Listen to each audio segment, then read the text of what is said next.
നമസ്കാരം, ഞാൻ ഷെഫ് സജിത്. ഇന്നത്തെ വീഡിയോ ഫുഡ് സേഫ്റ്റിപരമായി ബന്ധപ്പെട്ട ചെറിയൊരു ഷോർട്ട് വീഡിയോ ആണ്. അപ്പോൾ ഞാൻ ഈ പറയുന്ന കുറച്ച് കാര്യങ്ങൾ നിങ്ങൾ കറക്റ്റായിട്ട് ഫോളോ ചെയ്യുകയാണെങ്കിൽ നമുക്ക് സേഫ് ആയിട്ടുള്ള ഫുഡ് കഴിക്കാൻ സാധിക്കും. ഒന്നാമത്തേന്ന് പറഞ്ഞാൽ പെസ്റ്റ് കൺട്രോളിങ്. കൊതുകുകളൊക്കെ വരാൻ ഒരുപാട് സാധ്യതകളുണ്ടല്ലേ. അപ്പോൾ ഇവയൊക്കെ ഒന്ന് കൺട്രോൾ ചെയ്യാൻ വേണ്ടി നമ്മൾ മാസത്തിൽ ഒരു തവണയെങ്കിലും പെസ്റ്റ് കൺട്രോളിങ് നടത്തുന്നത് കുറച്ചുകൂടി നല്ലതായിരിക്കും. നമ്മൾ എപ്പോഴും ഫുഡ് കുക്ക് ചെയ്യുമ്പോൾ നല്ല ഫിൽറ്റർ ആയിട്ടുള്ള വെള്ളത്തിൽ മാത്രം നമ്മൾ ഫുഡ് കുക്ക് ചെയ്യാൻ ശ്രമിക്കുക. കുക്ക് ചെയ്യുമ്പോൾ എപ്പോഴും ഒരു ഹോട്ട് ഫുഡൊക്കെ ആണെങ്കിൽ എപ്പോഴും 60 ഡിഗ്രിക്ക് മുകളിൽ എപ്പോഴും കുക്ക് ചെയ്യാൻ ശ്രമിക്കുക. അതേപോലെ കോൾഡ് ഫുഡ് ആണെങ്കിൽ എപ്പോഴും ഒരു 5 ഡിഗ്രിക്ക് താഴെ നമ്മൾ ഫുഡ് കുക്ക് ചെയ്യാൻ ശ്രമിക്കും. ഫുഡ് സ്റ്റോർ ചെയ്യുമ്പോൾ വെജിറ്റബിൾ ഫുഡും അല്ലെങ്കിൽ നോൺ വെജ് ആയിട്ടുള്ള ഫുഡും എപ്പോഴും സെപ്പറേറ്റ് നമ്മൾ സൂക്ഷിക്കാൻ ശ്രമിക്കുക. അതുപോലെ റോ മീറ്റും കുക്ക്ഡ് മീറ്റും അതുപോലെ സെപ്പറേറ്റ് നമ്മൾ കണ്ടെയ്നറുകളിൽ സൂക്ഷിക്കാൻ ശ്രമിക്കുക. ഇപ്പം ഫ്രോസൺ ഫുഡൊക്കെ ആണെങ്കിലും ഉറപ്പായിട്ട് -18 ഡിഗ്രി ടെമ്പറേച്ചറിൽ നിങ്ങൾ സ്റ്റോർ ചെയ്യുക.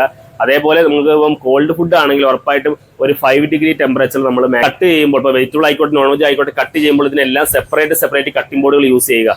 പിന്നെ നമ്മൾ എപ്പോഴും ഫുഡ് പ്രിപ്പയർ ചെയ്യുന്ന സമയത്ത് നമ്മുടെ ഡ്രസ്സ് ആയിക്കോട്ടെ അല്ലെങ്കിൽ യൂണിഫോം ആയിക്കോട്ടെ എപ്പോഴും നീറ്റായിട്ട് സൂക്ഷിക്കുക. ഒരു ഡേർട്ടി കാര്യങ്ങൾ അങ്ങനെ ഒന്നും ഉണ്ടാവാതെ നല്ല ക്ലീൻ ആയിട്ട് മാത്രം സൂക്ഷിച്ച് മാത്രം നമ്മുടെ ഹാൻഡ് വാഷ് ചെയ്തുകൊണ്ടിരിക്കും. ഇപ്പം ചില ആൾക്കാർ ഇപ്പോൾ ടോയ്ലറ്റിൽ പോയിട്ട് വന്നാൽ പോലും ഹാൻഡ് വാഷ് ചെയ്യാറില്ല. അപ്പം എപ്പോഴും നമ്മൾ ഹാൻഡ് വാഷ് ചെയ്തിട്ട് മാത്രം ഫുഡുകൾ ഇങ്ങനെ നമ്മൾ എന്തെങ്കിലും കട്ട് ചെയ്തുകൊണ്ടിരിക്കുന്ന സമയത്ത് പെട്ടെന്ന് നമ്മുടെ കൈ എന്ന് പറഞ്ഞു വെച്ചാൽ ചില ആൾക്കാർ ചെറിയ മുറിവാണെങ്കിലും ജസ്റ്റ് കൈ കൊണ്ട് തുടച്ചിട്ടങ്ങ് കളയും, എന്നിട്ട് പിന്നെയും കട്ട് ചെയ്യും. ഒരിക്കലും അങ്ങനെ കട്ട് ചെയ്യാതിരിക്കുക. നമ്മൾ എപ്പോഴും എന്തെങ്കിലും ബാൻഡേഡോ അല്ലെങ്കിൽ ഗ്ലൗസോ യൂസ് ചെയ്തിട്ട് മാത്രം കട്ട് ചെയ്യാൻ ശ്രമിക്കുക. നിങ്ങൾക്ക് എന്തെങ്കിലും പനി, ജലദോഷം, ഇങ്ങനെ എന്തെങ്കിലും കാര്യങ്ങളുണ്ടെങ്കിൽ ഉറപ്പായിട്ട് നിങ്ങൾ ഫുഡ് പ്രിപ്പയർ ചെയ്യാതിരിക്കുക. ചിലപ്പോൾ നമ്മൾ പെട്ടെന്ന് നമ്മൾ തുമ്മുക, ഈ തുമ്മ് സ്പ്രെഡായി ഫുഡിലൊക്കെ വീണാൽ അങ്ങനെ അവിടെയൊക്കെ കണ്ടാമിനേഷൻ ഉണ്ടാകാം.